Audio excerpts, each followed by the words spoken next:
शुक्र अष्टम है, बाकी सारे ग्रह, 3 ग्रह शनि चंद्र केतु 12वें ग्रह में मकर में है। तो ये पितृदोष है या नहीं है? है। ठीक है, धन्यवाद आपके पास आने के और ये पूरा विधि विधान के साथ पूर्ण करने के लिए। कब तक आपके पास हम आपसे बात करें? सर कंपनी का प्रचार है, फायदा आपका है। अभी आप बहन जी को आप ट्रांसफर करेंगे तो ऑफर का भी लाभ मिल जाएगा। सॉफ्टवेयर नहीं लेना चाहते हैं तो तब भी आप ये नीचे दिए गए नंबरों के ऊपर पेटीएम या फोन पे आप करके स्क्रीनशॉट आप भेज सकते हैं। और यकीन मानना कि इससे संबंधित जो रेमेडीज होगी ना, रामबाण की तरह उपाय करेगी। वो किताब ही नहीं है यार, आपने अभी तक समझ लिया होगा कि मैं कोशिश करता हूँ जो अनुभव के आधार पर चीजें हुई है, इतने यहाँ से जो इतने साल का जो अनुभव रहा है वही आपसे मैं शेयर किया है बताऊं। और उसमें धन्यवाद। आगे भी शेयर करूंगा, जबरदस्त ढंग से शेयर करूंगा बस। और कोई जानना चाहते हैं, पूछना चाहते हैं, पूछिए महाराज। ये पोस्टर को मिनिमाइज कर दीजिए महाराज एक बार, कपिल जी सभी के फोटो आने दीजिए। सर एक क्वेश्चन था सर। जी बोलिए महाराज, बोलिए, स्वागत है। नहीं कह रहा था सर, जैसे दूसरे हाउस का राउस और फोर्थ हाउस का राउस राहु, तो ये जिसके कुंडली में होता है, मैंने कहीं अनुभव भी किया है, तो उनको जो घटनाएं होने वाली है जीवन में 1 2 3 दिन बाद जो भी घटित होती है उनको पता कैसे चल जाता है? Good question. और शंकर भगवान की जय। जय। सर देखिए, एक चीज तो पहली बात तो मैं आपसे बोलूंगा कि यहाँ पे अगर बात करें तो राहु अगर सेकंड हाउस है तो केतु कहाँ होगा? केतु अष्टम होगा। तो 8वीं से बात करेंगे तो 8वां 9वां 10वां 11वां और 12वां, उसकी पंचम दृष्टि कहाँ पे आ गई? 12th हाउस, 12वें पे आ है ना। तो 12वें भाव को आपका इंट्यूशन पावर कहा जाता है, 8वां भी इंट्यूशन पावर कहा जाता है। भविष्य में होने वाली घटनाओं का पहले से इंगित होने का प्रमाण भी वहां से होता है। यदि बृहस्पति का या केतु का संबंध वहां पे हो गया तो पहले जो होने वाली है कहानी वो पता चल जाएगी। मेरे मेरे बृहस्पति और केतु द्वादश है। बोलो शंकर भगवान की जय। जी और कुछ? जी बोलिए। एक सर एक मैंने पढ़ा भी है उसमें कि जिसका राहु 10वें वो दुनिया वश में, तो ये कहाँ तक सत्य है सर? Good question. अब मैं यहाँ पे स्टार लगाऊंगा। ये क्वेश्चन आंसर सेशन बड़ा मजे का होने वाला है। 15 मिनट हमारे कैसे निकल जाएंगे पता नहीं चलेगा। देखिए दशम का अगर राहु की अगर मैं बात करें तो दशम में राहु के अंदर ऐसा नहीं है कि खाली वो सारी जगह में फेवर में होगा। यदि वहां पे कन्या या मिथुन राशि अगर आती है या तुला की या वृषभ राशि आती है तभी वहां पे चमत्कार की संभावना है दादा। हाँ सर, ये सही सही सर। ये कई देखे हैं जो ये तस्कर स्वतंत्र सर, तो उनकी कईयों की कुंडलियों में राहु 10वें है। हाँ नहीं, और का रिजल्ट आता है वो विख्यात बनाता है, लेकिन राजनीतिक जो क्षेत्र में उनके बड़े सारे दशम भाव से संबंधित चीजें हैं। क्योंकि भ्रमित है ना, नेताओं का काम क्या है? आपको भ्रमित करना है। अभी हाँ है और लेटर पैड तो सर इनका संबंध अगर बुध से हो तो वाणी से संबंधित हो जाता है, तो ये हाँ राजनेताओं के लिए भी अच्छा रहता सर। सर राजनेताओं के लिए भी अच्छा रहेगा। अभी तो मैंने क्या बताया, क्लास में बताएंगे ना। इनका राहु का संबंध अभी तक हमने सुना था, जाना था कि मंगल के साथ में हो गया तो अंगारक योग बनता है, सही। लेकिन मैं कहूंगा इससे बढ़िया योग है ही नहीं। फिर क्या कहोगे आप? हाँ सर, कई है, कई योग है सर। कह रहे अंगारक योग हो गया, भाई साहब कहानी खत्म हो गई है। और मैं कह रहा हूं कि भैया अगर किसी की कुंडली के अंदर राहु मंगल का योग अगर है और अच्छे भाव के अंदर अगर आ गया है तो यकीन माना इससे बढ़िया योग नहीं है। कैसे होगा वो क्लास में परिचर्चा करेंगे विस्तार से, मजा आने वाला है। जी और कोई जानना चाहता है, प्रभु पूछना चाहता है? Hello hello. देखिए मैं केवल इतना कहूंगा कि अगर जैसे राहु है 10th हाउस में और उसके साथ शनि चंद्र भी है, फिर कोई मुझे कहता है कि मैं पॉलिटिकल लाइन में जाऊंगी, तो क्या ये सच है? Good question. देखिए पहली बात तो यह है कि दशम भाव के ऊपर अगर बात करें 3 ग्रहों का प्रभाव, इसका अर्थ है कि एक प्रोमिस तो ये करता है कि कई साधनों से इनकम के सोर्स होने चाहिए, या हमने कोई प्रोफेशन को अपनाया, छोड़ दिया, फिर अल्टीमेटली प्रोफेशन आया, कम से कम 3 बदलने की संभावना है। अगर दृष्टियों की बात ही नहीं कर रहा मैं, अभी मोटा मोटे की अगर बात कर रहे हैं। अब दूसरा यह है कि इसमें शनि तो हो गया, राहु भी हो गया, चंद्रमा भी हो गया, लेकिन जनता का कारक है ना, चतुर्थ भाव है। चलो दृष्टि भी मान ली, चतुर्थ भाव का कारक क्या है, चंद्रमा है, चलो वहां पे भी मान ली, ठीक ना। अब ये हमें देखना पड़ेगा कि 10th हाउस के अंदर राशि क्या है, एक कहानी।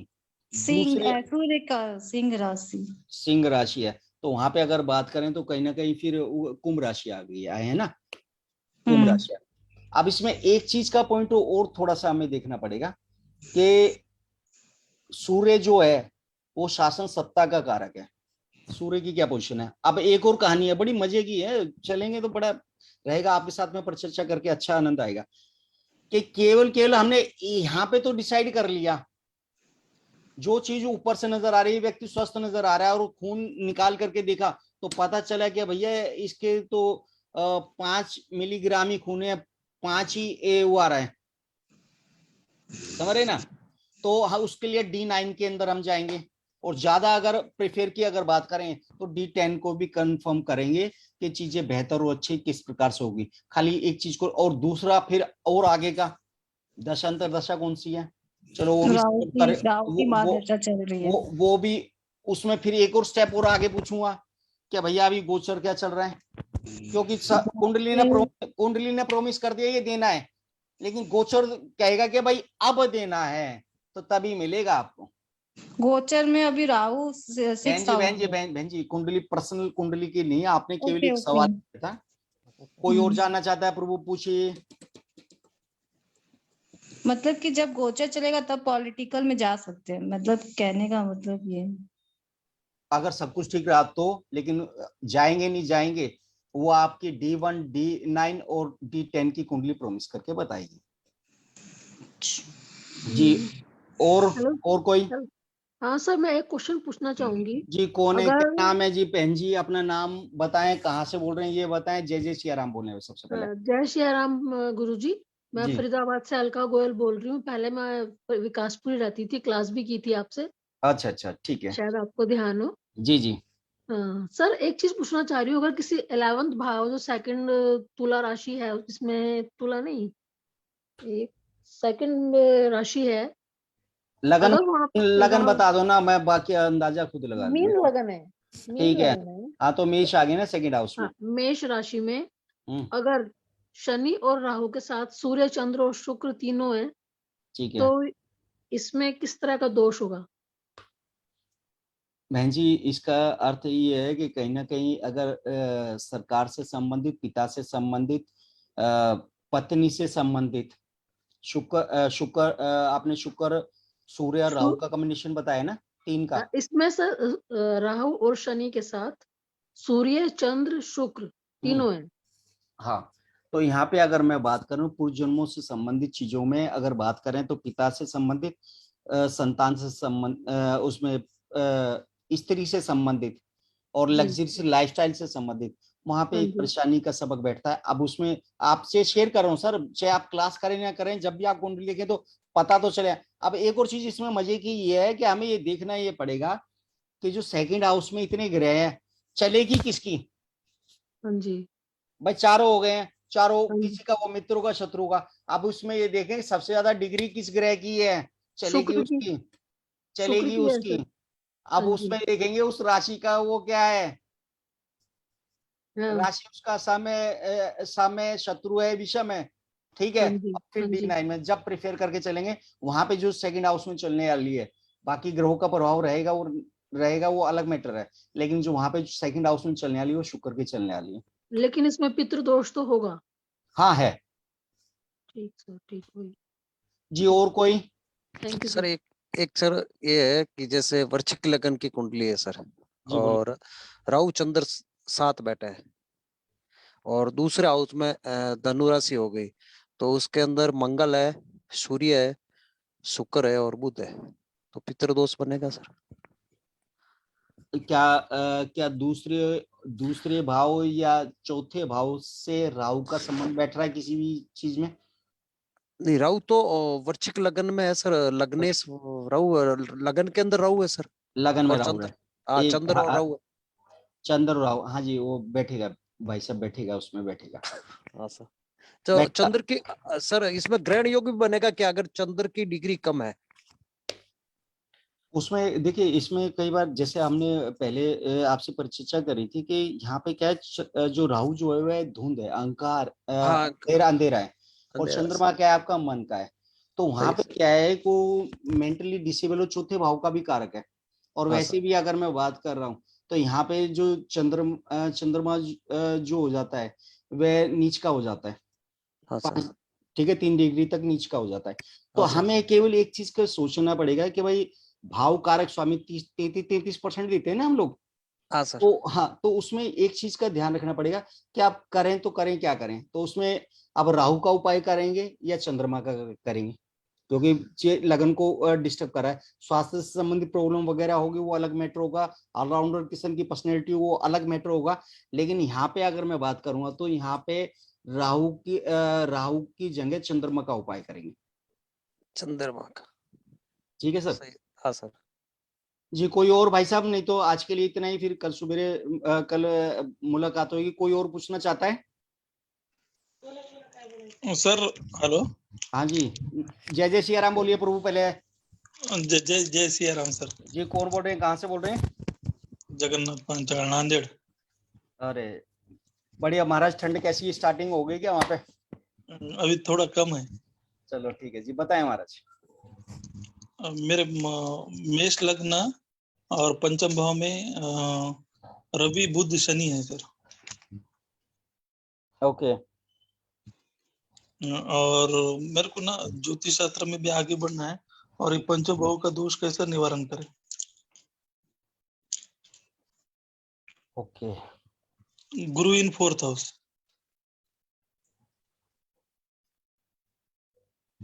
अब आप देखो एक और चीज, अब पंडित महाराज, एक और चीज बड़ी मजे की है कि यहाँ पे आप करना क्या है, क्या राहु का संबंध दूसरे या चौथे भाव से हो रहा है? मैं आपसे पूछना चाह रहा हूँ। छठे भाव में राहु है। ओके, छठे भाव में राहु है। छठे भाव के साथ में ऊपर द्वादश में कौन कौन से ग्रह हैं? केतु तो होगा, उसके साथ में कोई और है? केतु के साथ में कोई नहीं। तो यहाँ पे लेकिन एक और चीज है ना कि उसकी जो दृष्टि सेकंड हाउस पे हो गई है। बराबर। एक का नहीं, लेकिन अब कह रहे जी हमें चमत्कार देखना है। चमत्कार के और भी बड़े सारे चीजें हो सकती है, लेकिन आपके साथ में शेयर कर लूंगा। अच्छा जी। हमें करना क्या है कि पंचम भाव जो है होता है हमारे इष्ट का भी होता है, ठीक है। अच्छा। अब हम इष्ट का निर्धारण क्या कैसे करते हैं कि पंचम भाव के अंदर बैठे हुए ग्रह हैं या पंचम भाव को देखने वाले ग्रह। कई बार देखा गया है कि एक से ज्यादा ग्रह भी वहां पे हो सकते हैं, या दृष्टि या युक्ति भी हो सकती है। अब यहाँ पे तो 3 ग्रह हैं भाई साहब, ठीक है ना। तो आप यहाँ पे क्या करेंगे कि पहले तो देखेंगे कि पंचम भाव के अंदर जो आपने वो बताया, पंचम में हो गए सूर्य। सूर्य यानी 5वीं राशि आ गई ना, सिंह राशि। वहां पे ग्रह कौन कौन से बताएं, जल्दी बताएं आप। रवि बुध शनि। रवि बुध शनि, गुड। रवि बुध शनि। यहाँ पे डिग्री सबसे ज्यादा किसकी है? वो पता नहीं। कोई बात नहीं, वो आप देख लेना। यहाँ पे अगर बात करें तो बुध जो सूर्य जो हो गए हैं वो आपके इष्ट का निर्धारण करेंगे।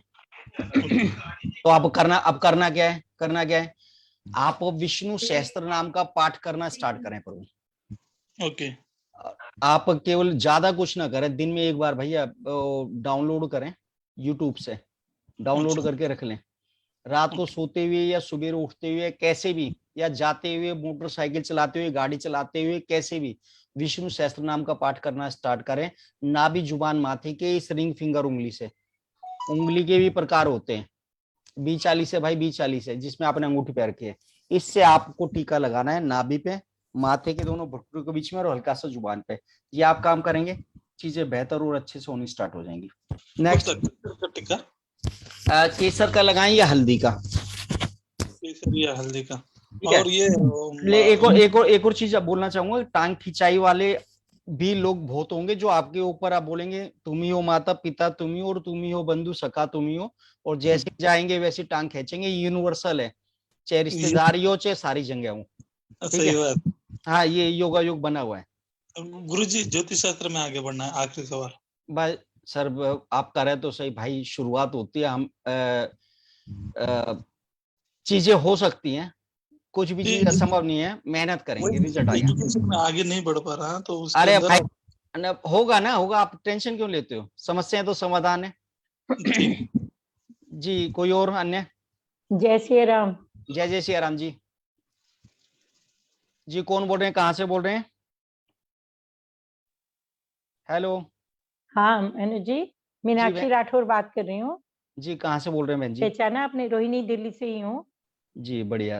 हाँ, मैं आपसे उत्तम नगर वगैरह तब से मिले थे जब तो स्टार्टिंग ही किया था, तब मैंने भी वहीं किया अच्छा, था कोर्स वगैरह। अच्छा और ऑनलाइन आपने मुझे, हाँ ऑनलाइन 2000 वगैरह ऑनलाइन जो ऑफलाइन जो हमने ऑफिस के अंदर क्लास करी थी, क्लास भी की है, और आपने मुझे काफी ज्यादा गाइडेंस दी थी आगे बढ़ने के लिए। मैं ही सुस्त निकली बस, आपने तो बहुत कोशिश की। कोई बात नहीं बहन जी, वो कराने वाला चलो परमात्मा। दोबारा। जी बताएं। हाँ, बस मुझे एक बात पूछनी थी। मेरी बेटी का ना, क्या नाम है, वैसे तो मिथुन लगन है उसका, मिथुन राशि है, मकर लगन है। उसके सारे जो ग्रह हैं वो सारे 12th हाउस में है। शादी के बाद अब वो इतनी परेशान रहती है, राहु 11th हाउस में है। मैं आज भी, मेरी एक किसी से बात हो रही थी, मैंने कहा कैसे होगा इस लड़की का, बहुत ही जिद्दी और कुछ बात ही नहीं समझ रही है। अब 12वें घर में है, मैं क्या पूजा कराऊं? कितने कितने घर हैं, कितने ग्रह हैं उसमें? उसके सारे ग्रह उसके 12th हाउस में है। अरे मंगल, सारे तो 9 के 9 थोड़ी हो सकते हैं, क्यों डरा रहे हो मुझे? अरे सुनो, मैं आपको बता रही हूँ 6 घर तो है ही। बुध, सारा बुध, ये राहु बस 11th हाउस में है, और चंद्र ओके जो है वो 6 में है। जी। बहन जी देखिए, मैं बताऊं, जब तक वैसे मैं आप सभी के लिए एक जबरदस्त चीज ध्यान आ गई है, बस उसे विराम दूंगा। कई बार आपने सुना होगा कि अपने पैरों के ऊपर कुल्हाड़ी मारना, हाँ बिल्कुल। ठीक है ना, बहुत सारे ऐसे सुना होगा।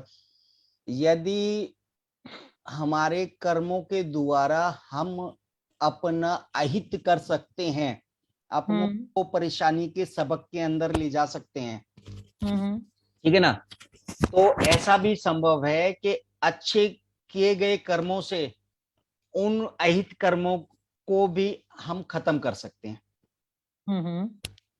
ठीक है ना। यानी उपाय उपाय के माध्यम से चीजों का समाधान हो सकता है। शराब का जो पीढ़ी दर पीढ़ी आता है, जैसे पितृदोष वगैरह, इसको मिटाने में बहुत जद्दोजहद लगती है, वो अलग मैटर है। लेकिन अगर कुंडली में अगर दोष है तो उसका निवारण जरूर होगा। ये लास्ट है। और दूसरा ये बहन जी, जब तक कुंडली नहीं दिखाएंगे प्रॉपर ढंग से, जब तक चीजों को नहीं बता पाऊंगा, खाली और एक ग्रह को देख करके या बाकी चीजों को देख करके आप कभी भी प्रेडिक्शन नहीं कर सकते। चीजों को बारीकी से जानना जरूरी होता है। नहीं, जो पितृदोष का आज वो था ना, तो उसमें कोई बात मेरा बहुत पहले से रहा था आपके साथ। आज आपने उपाय बताए, मैंने बहुत पहले आपसे इसकी ये कुंडली डिस्कस भी की थी बहुत पहले, लेकिन फिर वो शादी हो गई, अब सब कुछ हो गया। लेकिन पितृदोष वाली आज जो बात है ना, उस उपाय को करके देखूंगी मैं आज। बहन जी करके देना, निश्चित लाभ मिलेगा, अन्यथा आप कुंडली प्रॉपर ढंग से दिखाएंगे तो फिर उसका रिजल्ट आएगा। दोस्तों आज के लिए इतना ही, दोबारा फिर मुलाकात। जय सिया राम। जय जय सिया राम दोस्तों। सर आपका कंसल्टेशन लेना है, किस तरह ले सकते हैं? सर बिल्कुल ले सकते हैं। दिखानी है सर, दिखा लेंगे, आप जैसे भी चाहेंगे वैसे हो जाएगा। बाकी पहले सबसे पहले तो क्लास ज्वाइन करो महाराज। ठीक है, आज के लिए इतना ही सर।